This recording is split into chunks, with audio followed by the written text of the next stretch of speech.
What is up, YouTube, and welcome back to my channel. Today's video is going to be much different than what you've usually seen. It's not going to be Fortnite. It's going to be a Valorant gameplay in the background as we start our new series, which is Valorant Story Times. The stories are going to be separate from the game, but it's going to be entertaining. You can watch the gameplay as you listen to the story that I'm going to be narrating. The story is one that I have written and heard about from other people. It's going to be more of a scary story.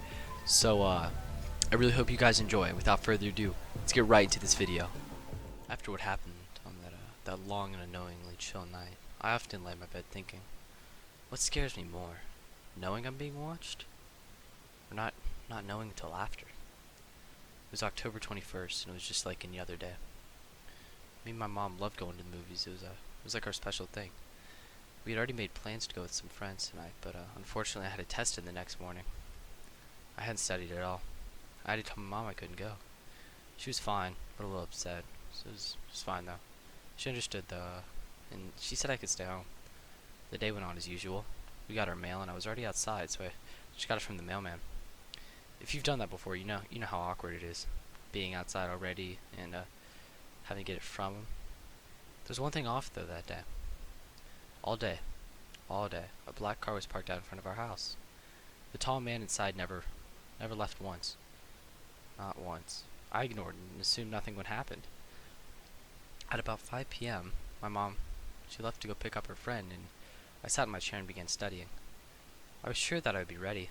I had these noise-canceling headphones I just bought, so the rain wouldn't bother me. If only I never put those headphones on. If only I could have heard that night. I studied and I studied I didn't take a break. Not once. I mean, every once in a while, I would feel this weird chill, almost as if I wasn't alone. That was silly, though. Stuff like that only happens in the movies. Or at least, that's what I thought. Nothing happened that whole night. I was feeling prepared for my test, though. At about 11 o'clock, I hear my mom come in. But it was at that one moment, for some reason I heard footsteps stumble down the stairs, and the back door opened. It slammed. As I thought, why would my mom be going down the stairs if she just came home? I left my room and was heading downstairs when I heard my mom yell at me. Why are there muddy footsteps on the stairs? I thought she was joking. Then I saw them. They were obviously too big to be mine, or my mom's. So then whose were they?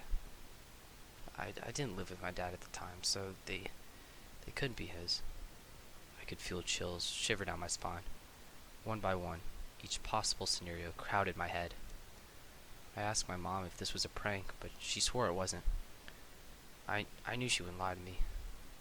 I had no choice but to believe her. We called the police, and they came in a matter of 5 minutes. I lived in a fairly small town, so they weren't too far.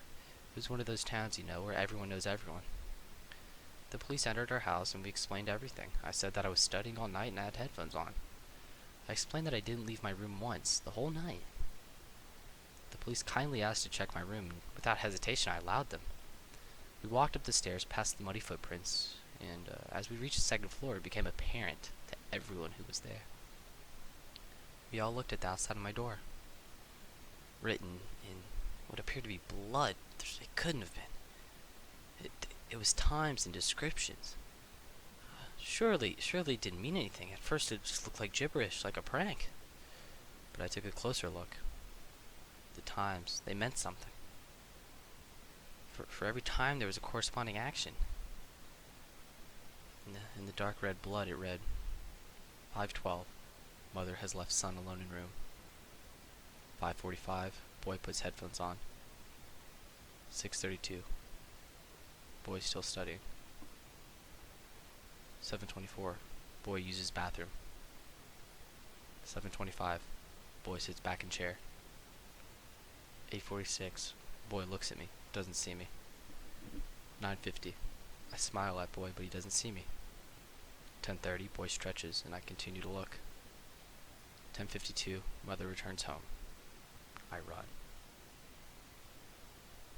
The policeman said they couldn't identify the handwriting because it was in blood. Back then, the technology to track a shoe print or even a size, it wasn't invented yet.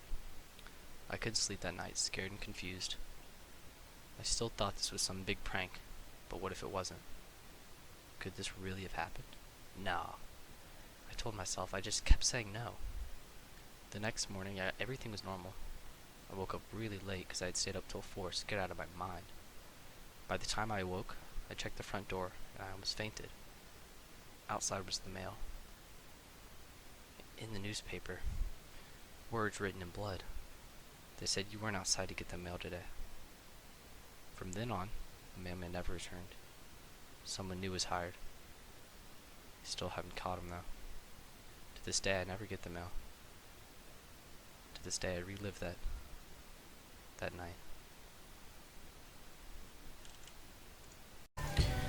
Thank you guys for watching. Drop a like, subscribe if you haven't already. It takes 1 second out of your day and makes mine. Without further ado, peace out, YouTube. Marking your time on wall.